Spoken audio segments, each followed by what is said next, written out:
Internautes d'Actuvision, bonjour. Nous sommes vendredi 6 septembre 2019 et je suis ravie de vous retrouver pour un autre numéro des revues des actualités.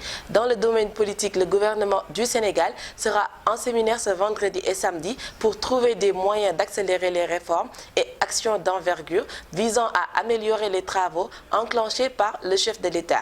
Le statut de chef de l'opposition revient au cœur du débat politique depuis le lancement du dialogue national. Beaucoup pensent que le chef de l'État envisage d'accorder ce poste à Idrissa Seck. Élection locale, il y a une très grande avancée qui est à noter car la mouvance présidentielle et l'opposition se sont accordés sur l'élection du maire au suffrage universel direct.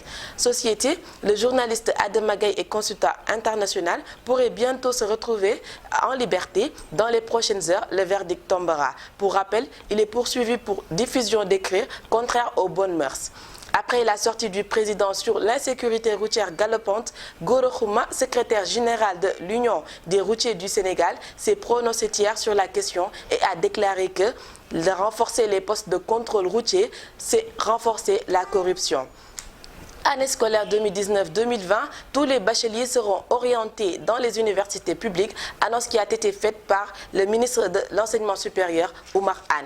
Société toujours, drogue saisie au port de Dakar, le couple allemand et les Italiens, arrêtés dans le cadre de cette affaire sombre, ont été libérés hier après avoir bénéficié d'une liberté provisoire. Affaire du port du voile interdit à l'Institut Sainte-Jeanne d'Arc, Thierno Bocoum fait appel au gouvernement. Selon lui, il doit prendre ses responsabilités car le règlement intérieur ne doit pas être supérieur aux lois de la Constitution. Drame en Italie, le jeune Sénégalais Abdul Lahad Tal, 29 ans, marchand ambulant de son état, a été emporté par les eaux du fleuve. Meurtre de Lalla Camara en Angleterre, Moustapha Dia, le meurtrier âgé de 22 ans, a été condamné à la prison à vie. Le mobile du meurtre est qu'il voulait la somme de 50 € pour se fournir de la drogue.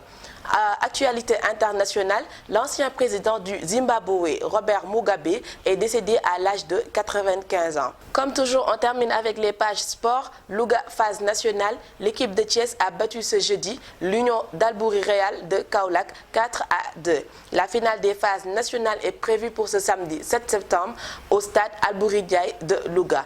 R100 affrontera Yamatogne de Ziguinchor. C'était tout pour les informations d'aujourd'hui. Je vous donne rendez-vous lundi. Merci d'être connecté sur actuvision.com.